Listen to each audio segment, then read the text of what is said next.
Live from Emerson College in beautiful downtown Boston, this is the Jeff Santos Show. Rebuilding America, together, investing, activism, and supporting the middle class.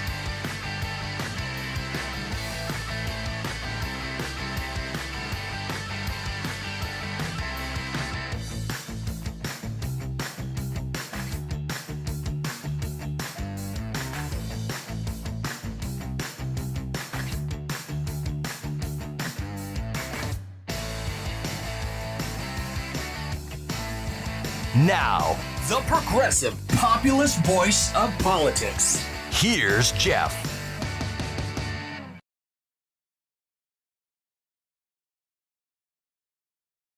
Good afternoon, New York. It is the Jeff Santos Show. Welcome to it. We are live in Studio A on the campus of Emerson College. It's great to be with you today on this 10th of March, 2016. 2 days after a miraculous come-from-behind upset victory by Bernie Sanders and his campaign to upset the front-runner Hillary Clinton. Will it last? Will it continue to snowball, particularly in the issue of trade and in the Midwest, where we turn our attention to now with places like Ohio, Illinois, Missouri, all on the ballot? There still are some southern states, North Carolina and Florida, where Secretary Clinton is expected to do well. But this could be the turning point, or maybe it not. We're going to talk to Neil Soroka, of course, Communications Director for Democracy for America, which has endorsed Bernie Sanders for president. And later, our former bureau chief, deputy bureau chief of the Boston Globe, now with U.S. News and World Report, Joe Williams, will check in from his perch in Washington, D.C., and get us the take about what Washington is saying. We see this, and I shake my head because I think it is so funny. We see the front page of the New York Times today, Clinton retooling message on trade deals and jobs. And the return of manufacturing jobs on A16. Here's the problem. It is March. She has been running since last spring. You can't change a week before Ohio and expect people to think that you are real. And I look at this, folks, and I tell you, I can't, for the life of me, think of people in the Midwest who can see through the bamboozlement, my word, of candidates running for office to think that Secretary Clinton is going to be real on this issue of trade. She has supported her husband on NAFTA. She has been a flip-flopper on the issue of TPP, for it, called it the gold standard of trade deals before she was against it. And her connections to Wall Street, which of course are connected to trade deals, because those are the people that benefit from it. $15 million, still hasn't released the $600,000 speeches, the two of them that Goldman Sachs, she gave to Goldman Sachs. So I have a hard time here thinking that regardless of what the front page of the New York Times or their editorial about Michigan, I mean, they're a respected journalism. I understand that. But you got to say, it's March. It's almost a year since she announced. And now she's going to change? Or she's going to focus differently? I mean, this is the reason why people don't trust her. 52% of voters don't trust her. Is a negative view. And I think that there is got to be an understanding from people not only in the Midwest but around this country that you have one candidate who is very authentic and very real, and his message has been very consistent his entire public life and congressional life going back to 1990, and another candidate who has flipped and flopped and moved in so many different directions.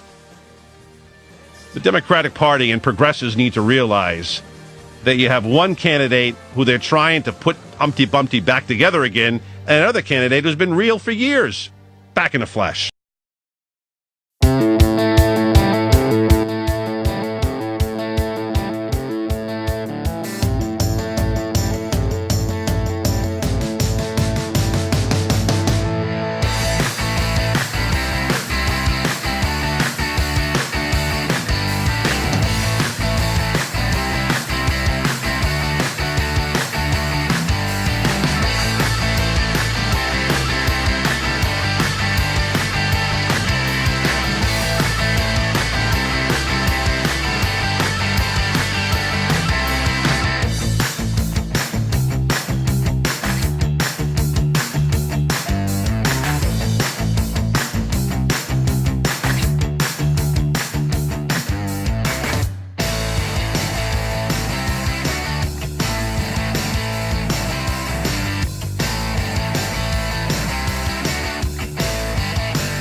It is hour 2 of the Jeff Santos Show.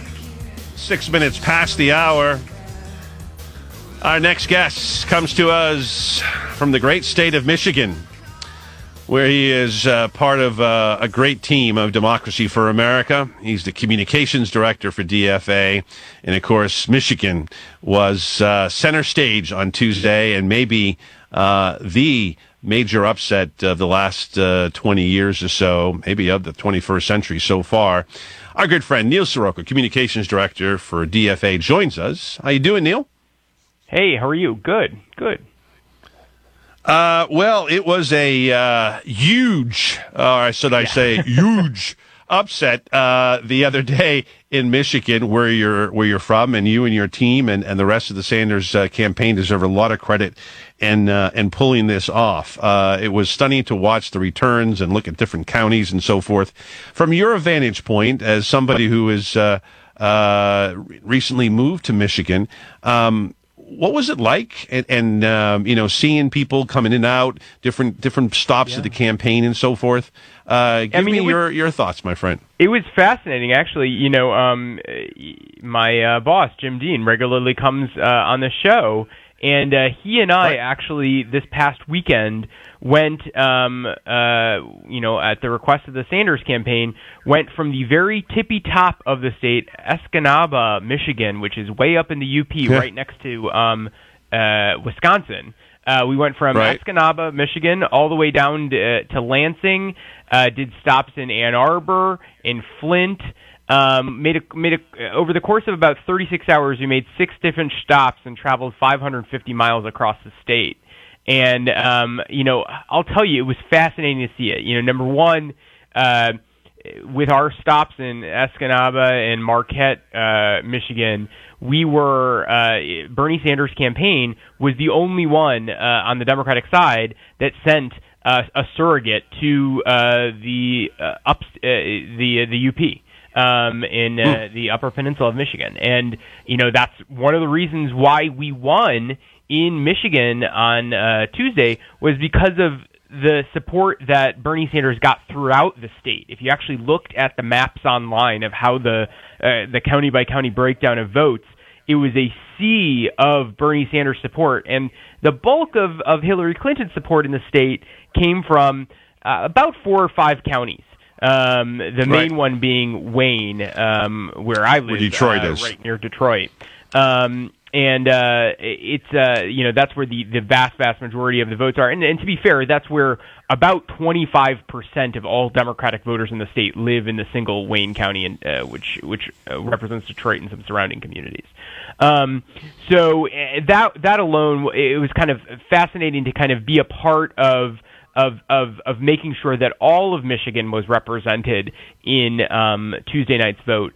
But I want to say, I'll tell you, we also got a chance to go to the Flint debate, talk to folks there, but also see the debate in person. And, over the course of that 36 hours of driving across the state, I don't want to say, and I want to be honest, like everything's clearer in retrospect. At the time, it really did feel like, the polling, if the polling says you're 17 points down, you sometimes got to be crazy to believe that polling is wrong.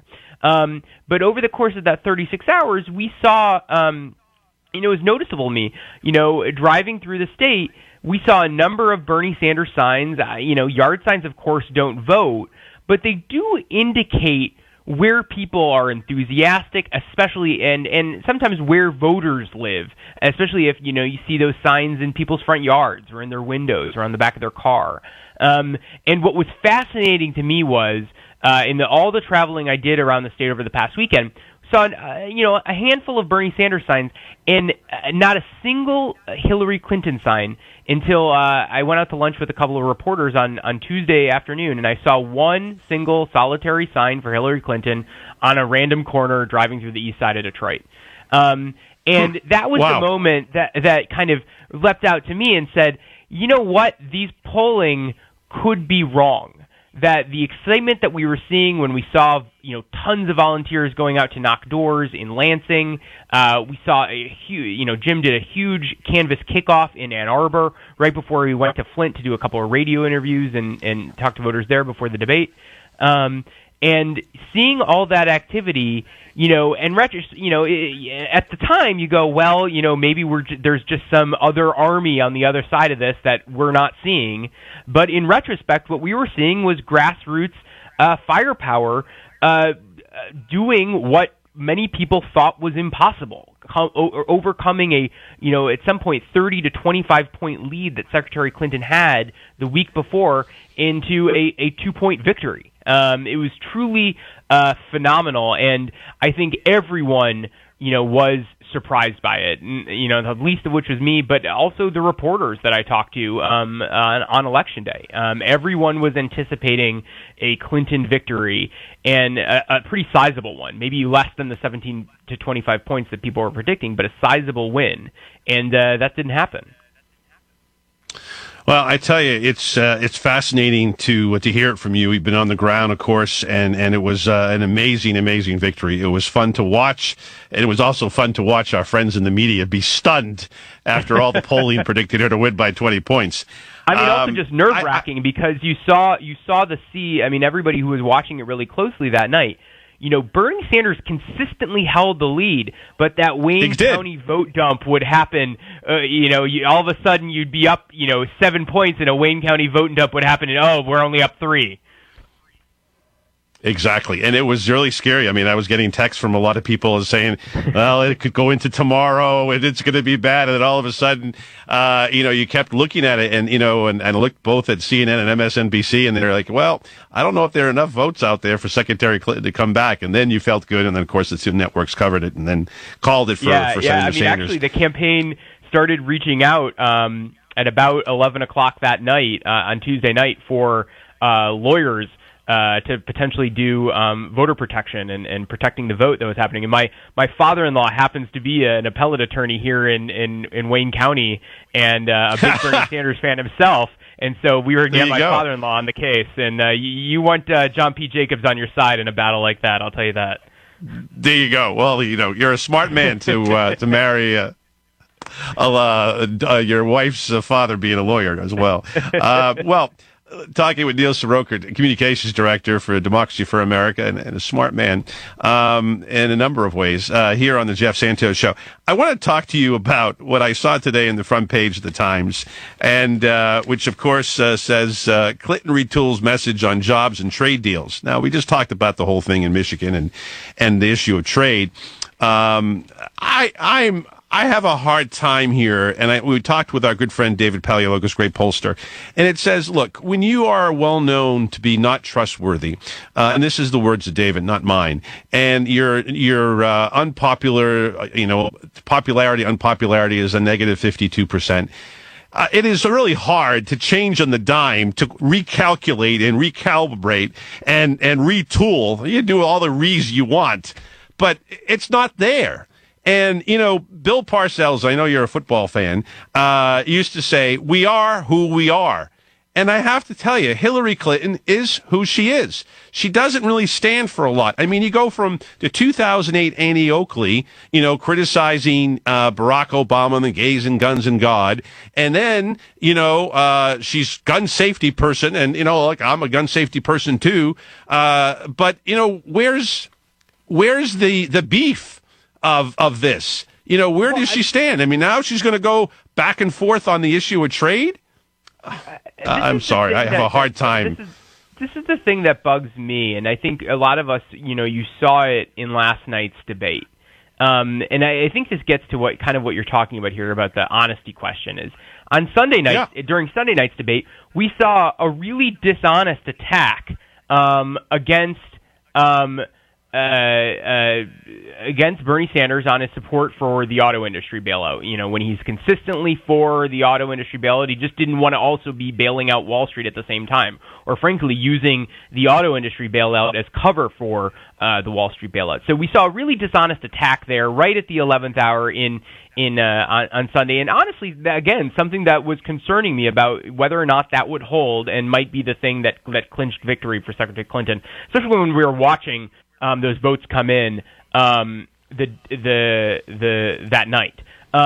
But you add that to the attacks we saw last night, where Secretary Clinton was somehow insinuating that Bernie Sanders was working for the Koch brothers. Yeah. Or in cahoots with the Koch brothers, and you combine that with his also, like, apparently the guy with the D- rating from the NRA is also an NRA tool. And the point is you're seeing this slew of attacks from Secretary Clinton on maligning, Bernie Sanders' progressive credentials and trustworthiness. And that dog just don't hunt, especially if you've paid attention to anything Bernie Sanders has said over his 30-plus year career. And exactly, honestly, as someone who works in politics, you can't attack a candidate on these strengths in the way that she's doing it. It's just not going to work. It's just not going to stick. And you got to find another way to do this if you're going to try to secure the support of populist progressive voters in the Democratic Party. Well, the thing is that, she's trying everything. But my feeling is this, and I understand I may be an outlier here in terms of progressive hosts that really cannot see, that she is the best candidate for the Democratic Party to put up, because she has, in my opinion, two broken wings. And I consider this, and I'm not trying to make any connection to animals or whatever, but I consider her a wounded duck. And I think that, the Democratic Party should realize that you have somebody who's very authentic. I mean, if anything, people say it, he's the real deal. The guy with the white hair and the blue sport coat that he always wears, and he's the same guy that he was in 1990 that he is today. And as you say, to make him out to be something that he's not, an NRA lover and, hanging out with militias and separatists and all this other nonsense, to me defies any kind of logic. And the fact is if you have to go in that direction to trash the other person, single payer too, it just shows me that you don't really have much on your side. Because if you did, you wouldn't have to go in this direction. And I just think that she doesn't, and there's no there. We're right back. We'll get a comment or two in the final six from my good friend Neil Soroka on Sanders v. Clinton. It's the Jeff Santos Show.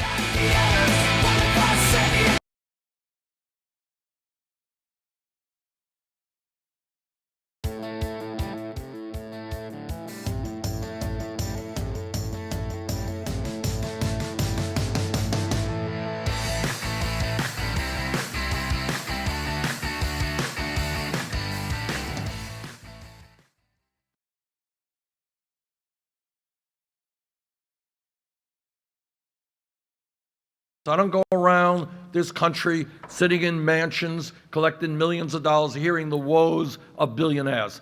There are other more important issues that I've got to worry about.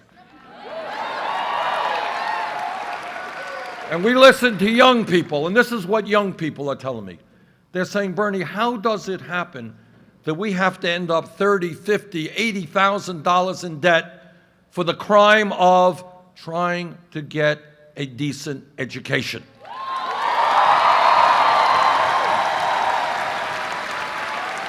What I ask of you and I ask of the American people is think outside of the box, think outside of the status quo. Take a deep breath and just ask yourself this question. Everybody here knows, everybody in America knows, that in order to compete in a competitive global economy, we need the best educated workforce in the world. Correct? All right. This is kind of a no-brainer. A no-brainer. To have the best educated workforce, we have got to encourage young people to get all of the education that they need. We should not be punishing people for getting an education. We should encourage people to get an education.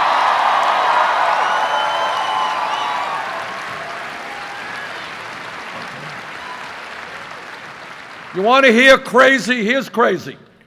Talked to a young person in Iowa, went to college for 2 years, $60,000 in debt, dropped out of school.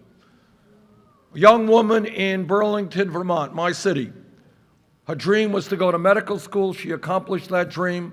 now practicing primary health care. She is $300,000 in debt. A young dentist in Iowa, $400,000 in debt. It is crazy. It is absolutely crazy. So we're going to do two things. Number one, in the year 2016, when we talk about public education, you cannot just continue to talk about first grade through 12th grade. The world has changed.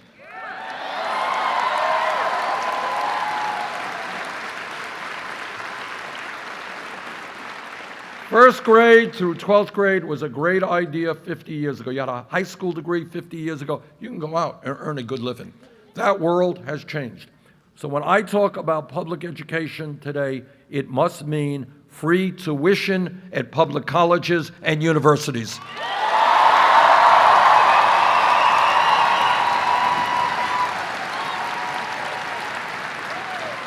Some people say, oh, this is a radical idea. It is not a radical idea. It is not a radical. I mean, right now, tuition, college education in Germany, Scandinavia is free. All right, and it's free because they understand that the future of their countries depend on young people getting the best education that they can.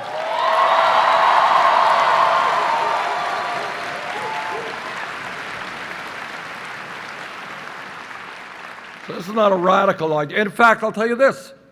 Some of you may not know this. 50 or 60 years ago, you could go to major and excellent public colleges and universities in America.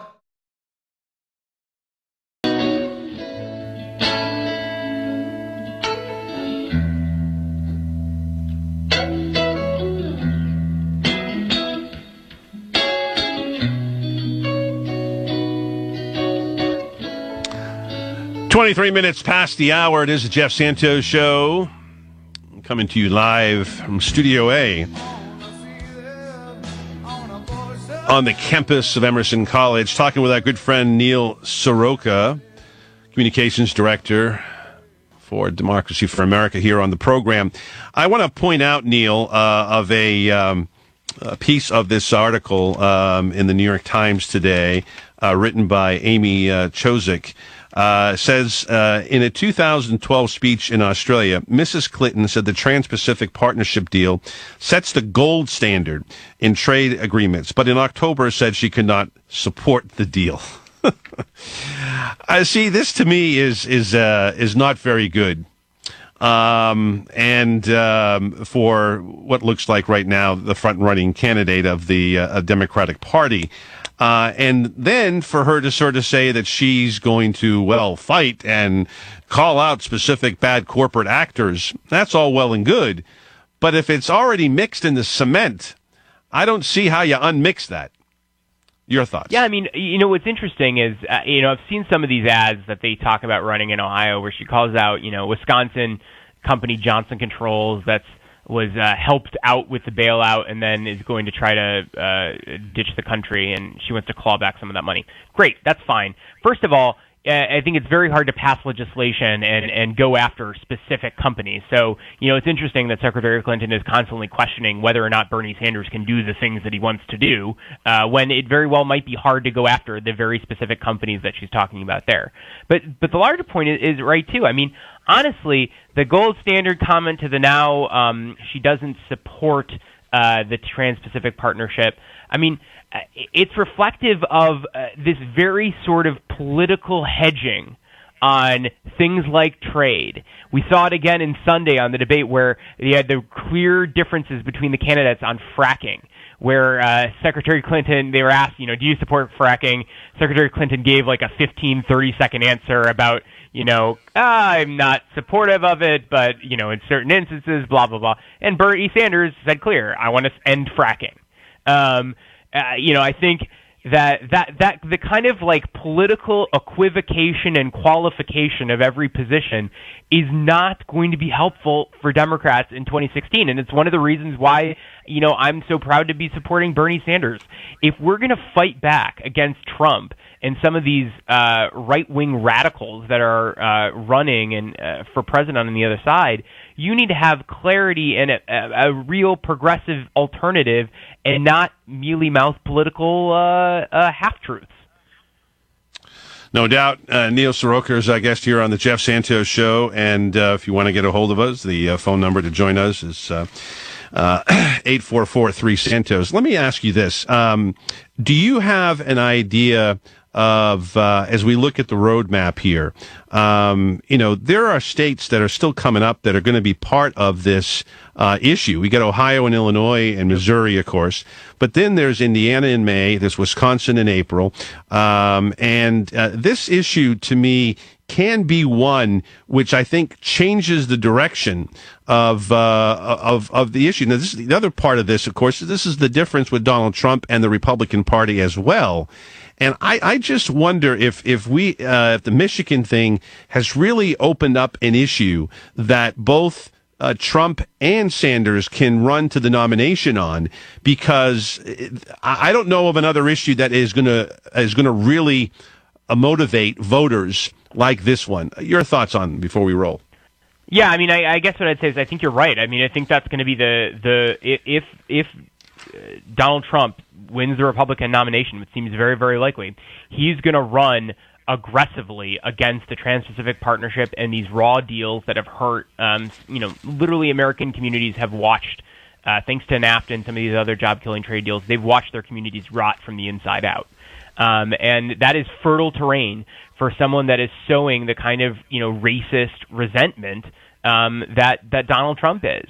And the way that we fight back is by having a more inclusive response to this, one that doesn't mean giving things up to the corporations that want these job-killing trade deals, but means fighting back and trying to build a country that works for everybody, black, white, middle income, the poor, and not just, the wealthiest who have been getting wealthier with every passing day.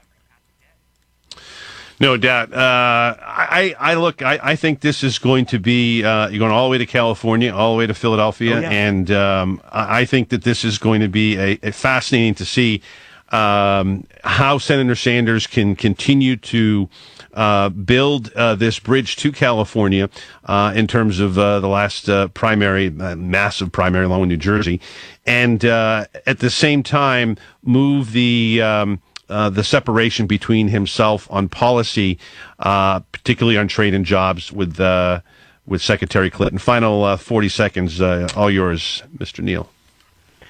Yeah, I mean, listen, the reality is this trade stuff is important, but I think we've got to be realistic too about the risk that Trump poses. Beyond, I think Secretary Clinton, if she somehow becomes the nominee, is going to be challenged. But we're also running against a guy who's, people at his own rallies are punching black people. So, there is real evil on the other side, and we're going to have to figure out how to fight back no matter what. That's for sure. Neil Soroka, Communications Director, Democracy for America. Check it out. They're a great organization. Join, my friends. Neil, thank you, my friend. All the best.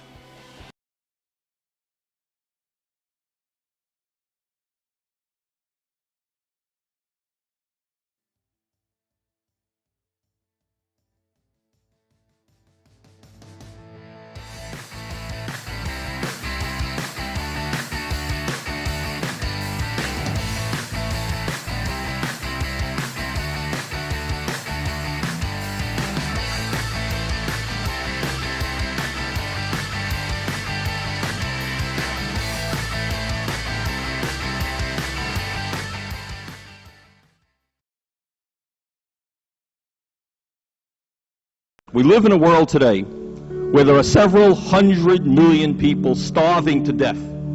They're starving to death right now. All over this country today, there is a certain demoralization. And the demoralization is that some people believe that what goes on in the White House and what goes on in the Congress reflects the will of the American people.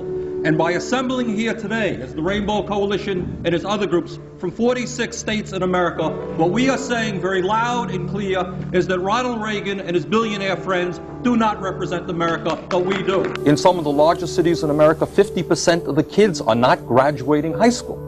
The cost of college education in this country is zooming up, so you have to be a wealthy person to send your kid to college. There was once a dream that my parents had and many people's parents had, that if you work hard and go to school, you can get a college education. But what people like this gentleman do not know is, for example, that in Scandinavia, in Sweden, you've had socialist governments for decades, that in fact that country is probably, in most respects, more democratic than the United States. They have 80 or 90% of the people voting. They have strong labor unions. They have a more open media. They have a healthcare system guaranteeing healthcare to all of the people. Not to say that that's a utopia. But at a time when the wealthiest people of this country have seen a tremendous increase in their income, while at the same time the standard of living of working people and poor people has declined, I will be damned if I will vote for a proposal which will stick it to the middle class and the working people. And Mr. Speaker, I've got a problem. I've got a problem with a president and a Congress which allows 5 million children to go hungry, 2 million people to sleep out on the streets, cities to become breeding grounds for drugs and violence.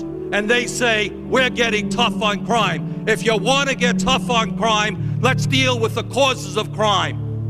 Let's demand that every man, woman, and child in this country have a decent opportunity and a decent standard of living. Let's not keep putting poor people into jail and disproportionately punishing blacks. While our children go hungry and sleep out on the streets, lack adequate health care or educational opportunity, the wealthiest people in this country have grown far richer while their tax burden has declined. We have an approach to campaign financing which, to a very large degree, allows wealthy people and major corporations to buy and sell politicians. The rich get richer, the poor get poorer, and ordinary Americans are shut out of the political system. The United States today is one of 2 nations in the industrialized world that does not have a national health care system. That has to do with campaign finance reform. The United States today, the chief executive officers are seeing their salaries soar, and the gap between the rich and the poor grows wider. 10 million Americans are unemployed. That has to do with campaign finance reform. The system, by and large, is owned and controlled by big money interests, and the President of the United States and much of the Congress does the work of protecting the big corporations and the wealthy people who control the economic and political life of this nation. This country, this great country, this democracy, is evolving into an oligarchy. And an oligarchy is a country in which a few...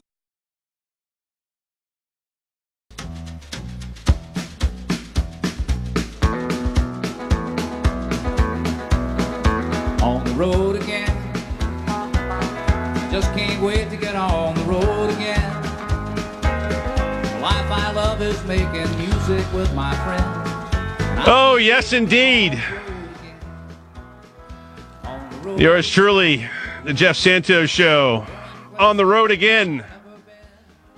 Tomorrow we will be off and we will be on the train to Cleveland, Ohio, where we'll be spending Saturday and Sunday looking into the issue of infrastructure, rail, and of course, talking a little bit about what is happening with the Sanders campaign as Ohio is center stage.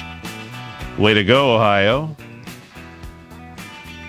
And then, after a couple of days in the great city of Cleveland, Ohio, we will be making our way to one of the best cities in America, the great Chicago, Illinois.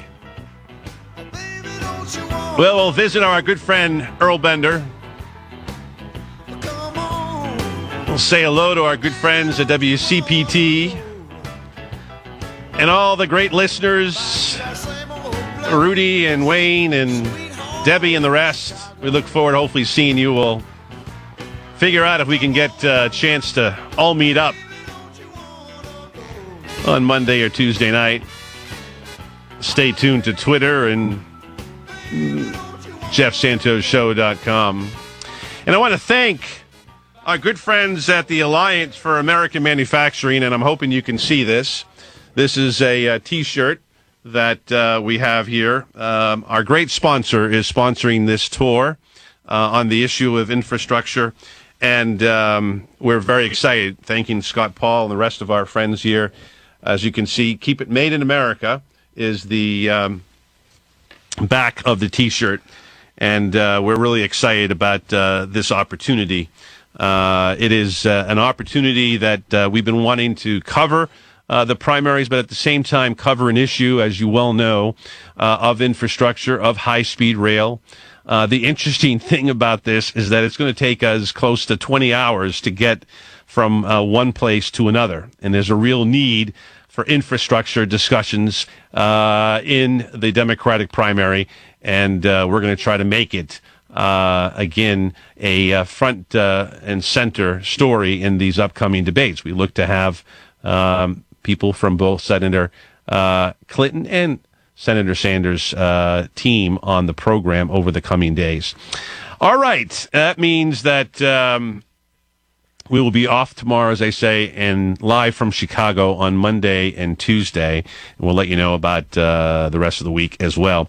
But it's now time to go to Washington, D.C. to talk to our good friend, the former bureau chief of the Revolution Radio Network and the former D.C. bureau chief of the Boston Globe, and now with U.S. News and World Report, our good friend Joe Williams joins us. How you doing, Joe? Doing good. Happy What's Thursday. The latest word, Jeff? You got to go get some brats. You got to get some brats and some dogs when you go to Chicago. There you go. Always gotta love Chicago. And we're really excited. We're going to bring back a Cubs hat too. I guess they're going to be pretty good this year. I guess so. We'll see what happens. You gonna make a pilgrimage to 1060 West Addison? Why not? Maybe I'll bring Theo back to Boston with us. You also have to get a fedora, right? And a pair of dark glasses. There you go. I Any like kind that. of black suit. Or I could impersonate Theo and come back in a gorilla outfit, if you remember that from 2005. Yeah. Oh my word! We're 3,000 miles from Chicago. Got half a tank of gas. It's dark, and we're wearing sunglasses. There you go. You gotta love the Blues Brothers. That was such a classic scene, and long live John Belushi. I tell you that, man. He is awesome. He was awesome, and Aykroyd still is. I got to meet Dan Aykroyd a few years back.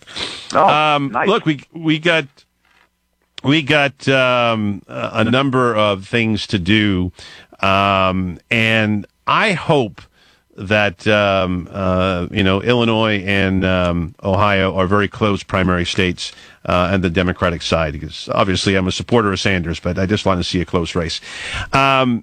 The upset the other day in Michigan, how much, because the looks of the face of the Washington punditry on Tuesday night was priceless. From Chuck Todd to Wolf Blitzer and the rest of them, it was pretty priceless to see. Where did this come from? Shock and awe. What was it about in D.C., Joe? You monitor all that scene all the time. Well, there was a lot of chatter about it. I mean, not surprisingly, it was a big upset because he was down by 20 points. Some 20 points.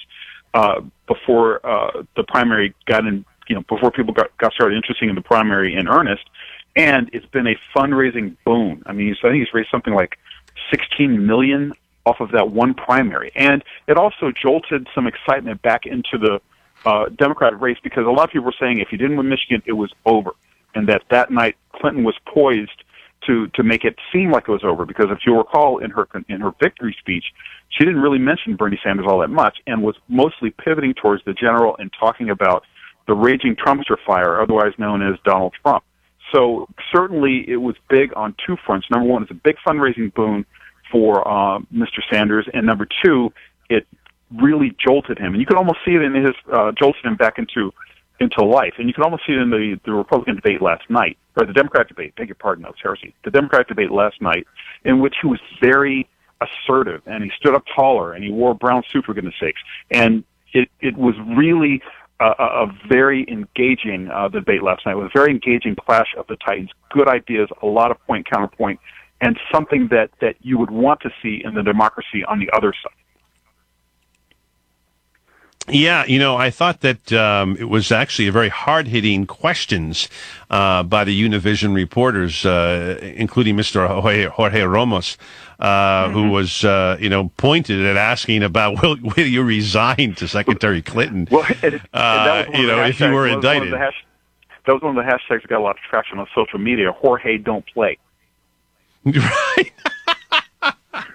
Indeed. Well, it's interesting because I think, and we just spoke with Democracy for America's Neil Soroka, the communications director there, about they of course back Senator Sanders. It's really hard, in my opinion, Joe, to see in the front page of the New York Times today, Clinton retooling on message. I mean, this woman is well known in her policy since in the 1990s. She's been a senator in 2000 for a good 8 years, Secretary of State, and all of a sudden she's going to change and recalibrate and retool again. I just don't see this being real. And people are going to say, well, what are you going to be next? Are you going to change your hair? Or is it you're going to turn into a Donald Trump light? I mean, I don't get it. And I think that yeah. Go ahead. I'm sorry. No. I mean, it's the believability factor. It's hard to believe. And that leads to a lot of her negatives. I did a quick story a few minutes ago. Clinton is leading the Democratic field, and leading is a dubious term, in favorability and unfavorability ratings with a minus, I think it is, look it up here, she's at minus 18. 52? Oh, minus 8. Yes. I'm sorry, minus Okay. 13. I beg your pardon. She's at minus 13, and one of those reasons is trustworthiness. And compare and contrast to 2008, where she was at minus 2, rather plus 2. I beg your pardon. I'm horrible with numbers. That's why I became a journalist. In 2008, she was at plus 2. 2016, she's at minus 13, and that's because she has had so many iterations of herself. Secretary of State, Senator from New York, Secretary of State, neoliberal, semi-neocon, friends with John McCain, big buddy of Barack Obama. So it's really hard to drill down for voters on who exactly Hillary Clinton is, because she has had so many versions of herself.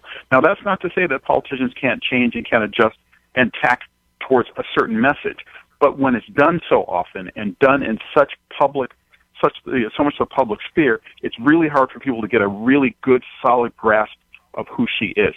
Sanders, by contrast, is one of only 2 politicians who are in the black as far as favorability, unfavorability ratings are concerned. He is at plus 7. You know who the only other one is? Trump? John Kasich. John Kasich? Yes. Kasich. That makes sense, though. He's the only other politician who has a plus on the favorability, unfavorability rating. And that's because of two things. Number one, he pledged to run a positive campaign. Number two, he hasn't really been attacked all that much by his rivals. Sanders, on the other hand, has been beaten mercilessly by Clinton. She's launched all kinds of attacks against him. Largely, they haven't stuck all that much, mainly because he's viewed as an authentic person. You know when Bernie That's right. Sanders speaks, That's the word. We're coming back with our good friend Joe Williams. It's the Jeff Santos Show. Back in a flash.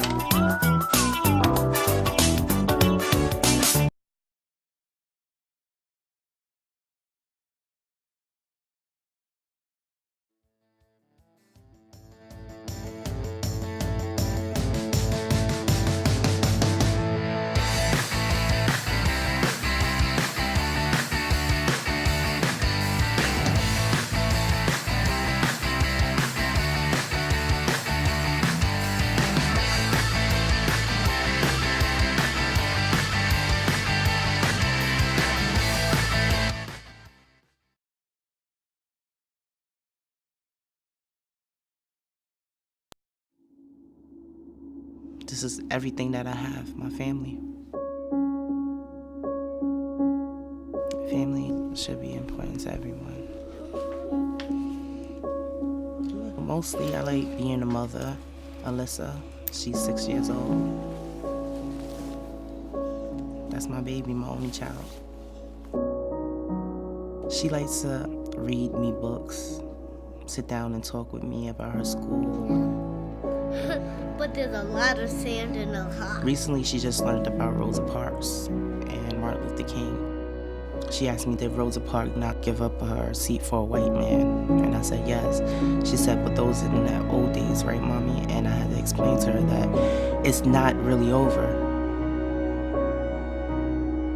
This is what Mommy is. I'm an activist. And the same thing Martin Luther King was. He fought for our rights. This is the same thing I'm doing in honor of Hip Hop Hop. My dad's name is Eric Garner. No one gets to see their parents' last moments, and I was able to see my dad die on national TV. They don't know what they took from us. He wasn't just someone that no one cared for him or no one loved him. He was loved dearly. Alyssa misses my dad. She tells me, "Are you okay, Mom? Do you miss Papa?" She wish she was here. So her mom wouldn't be sad anymore. I'm just trying to get the truth out there to tell his side of the story. He was being the loving, caring man that he was, and he was murdered. For a whole year, I've protested every Tuesday and Thursday. I feel like a representative for people throughout this whole nation. Because I'm doing this, I'm speaking out, me being his daughter. And that's what I want to do. I just want to tell my truth. I'm never giving up. I'm never going to forget, and I don't want the world to forget what happened to my dad. Our people died for this. Martin Luther King died for this. Malcolm X died for this. And who were they? They was protesters. I'm behind anyone who's going to listen and speak up for us. And I think we need to believe in a leader like Bernie Sanders. It is not acceptable to me that we have seen young black men walk down streets in this country, be beaten and be killed unjustly. There's no other person that's speaking about this. People are dying. This is real. This is not TV. We need a president that's going to talk about it. The African American community knows that on any given day, some innocent person like Sandra Bland can get into a car, and then 3 days later she's going to end up dead in jail. I believe Bernie Sanders is a protester. When a police officer breaks the law, that officer must be held accountable. Underdog is here.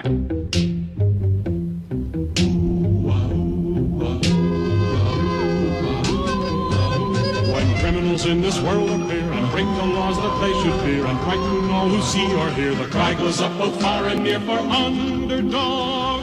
Oh, yes, it's Underdog. We are an Underdog show. Here's our great T-shirt here. You should go out and help out the Alliance for American Manufacturing, our great sponsor. Of course, this song, to me, is a great cartoon from the 1960s and 70s. And I think it's actually appropriate for the campaign of Bernie Sanders. You know, have no fear. Underdog is here. That's how I look at it. Thank you, Shane, for playing that. We continue our broadcast with our good friend Joe Williams of U.S. News and World Report. I know you liked that cartoon when you were young, right, Joe? Absolutely. It was many a afternoon, Saturday morning rather, I spent shoveling super sweet cereal into my mouth watching Underdog. And I remember it too. Mine was on Sunday morning, so we had different TV schedules, but nothing like it. Communist. That's why. That's right. A good friend of mine. She has a nickname that I gave her, Sweet Polly Purebred. There you go. You're gonna love cool. Polly. And that's right. Really cool. I think anybody named Paulie has to be connected to underdogs. So there you go. All right, we digress. As I was saying here, it just seems to me that we have a situation where this campaign is looking like it is year of the outsider. Understatement, correct. But Trump and Sanders look to me like the people that are voting, new voters, young voters, and particularly with Sanders, are really passionate here. There is no passion for the establishment candidates. We've already seen Bush, fade away into the oblivion. Kasich is still left, yes, but somewhat, as a governor and a former congressperson, somewhat of an outsider too, as is Sanders. And I'm just wondering here that I don't see establishment winning on either side here. So if the Democrats nominate Secretary Clinton, I think that if they nominate Trump on the other side, granted he's a lunatic in a lot of ways, throwing African Americans, down to the floor, and the Muslim issue and building the wall. But I seriously think that you can't beat the outsider this year. So whether it's somehow the Republicans don't go with Trump and the Democrats go with Sanders, I think it's the same advantage here. I don't know if I'm oversimplifying, but your thoughts, my friend. Well, it's along that vein. I mean, to trot out a sports analogy from the 80s, it sort of reminds me of the Bulls and the Pistons. This is the year where the Chicago Bulls finally got rebuilt to take on do you remember the Detroit Pistons, the Bullies, the Thugs? Right, the Mahorn and Bill Laimbeer. Exactly. Sure. Right. They came along and had a fresh approach. They weren't going to go thug on thug because they knew they couldn't do that. So they had to rebuild the team in order to take on an opponent that was so entrenched in one style that it did not have the flexibility or the capability to adapt to a new style. It was something it had never, the team had never seen, the Pistons, that is, had never seen, and so they go down to the Bulls in 6, I believe. So it's sort of the same analogy here, only completely different. The analogy here is that it's the year of the outsider. You don't have a lot of enthusiasm for establishment candidates, and people are very receptive to that message. Young voters are looking for something to believe in. Hillary Clinton may or may not offer that, but certainly Donald Trump absolutely is offering that, in that he's drawing candidates, he's drawing voters from across the board, and that's what makes him so dangerous in a matchup against another established candidate, because he's going to bring new voters into the fold. He's going to generate excitement and enthusiasm, and it might not always be the kind of excitement that you would want, in the same way that a garbage fire is kind of exciting, but it draws in people, and it lets people feel like they're a part of a movement. I mean, very much the same thing of what Obama did in 2008. I mean, it was very much an establishment. He was the outsider, fresh young candidate going against Hillary Clinton, number one in the primaries, who everybody knew, and number two, John McCain in the general election, who was as establishment as they get. I mean, he had cashed in his maverick chips a long time ago.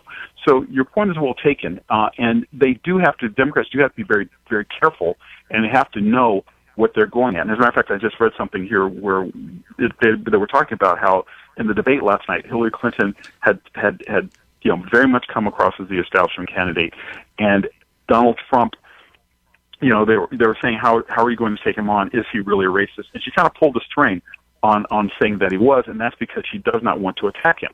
But that's the same kind of mindset that led the Republicans down the Trump path. They're afraid to attack him because they know that he responds in kind, and you can't necessarily attack crazy with crazy. So you have to come up with something new and different that will take advantage of the fact that he is such a loose cannon and let people know that he's such a loose cannon, even though people are voting for him anyway because he's a loose cannon.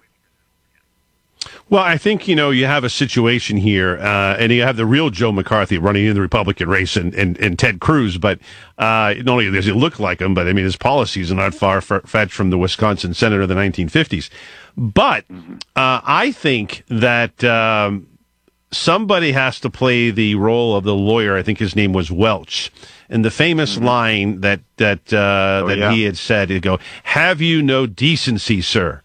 And whether it's Bernie Sanders or Secretary Clinton, whoever has end up being the nominee of the Democratic Party, has to be able to sort of play that kind of role, because either one of them will be sort of, they're not going to go at them and get into a screaming match with Trump or into a, mine is bigger than yours. No, you can't. Look at Marco Polo, little Marco, as Trump calls him. He's trying to play mano a mano, and he's now, bottom of the fourth place. I mean, and there's probably next Wednesday he'll be out of the race. He also took the improper model of Triumph the insult comic dog. I mean, you're trying for president for crying out loud. You can't do that sort of thing. But certainly your point is well taken, is that he tried to get down in the gutter. It got under Trump's skin, but in the end the voters kind of shrugged, because that's not really why they were voting for Trump.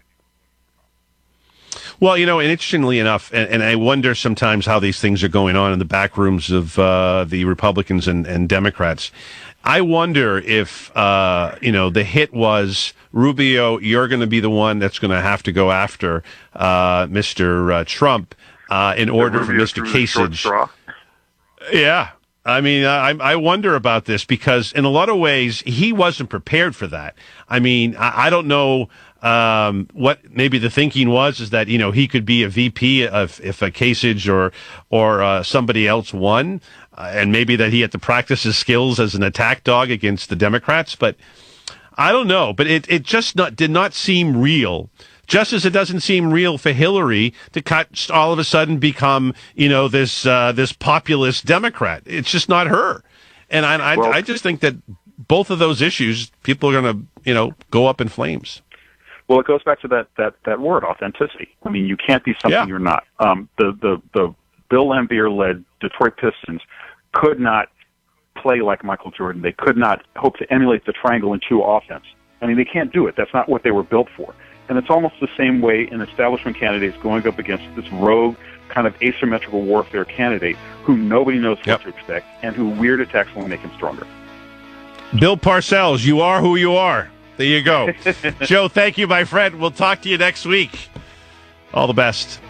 For those of you in New York, have yourself a good rest of the weekend. We'll talk to you on Monday live from Chicago. My name is Jeff Santos, and I got to go.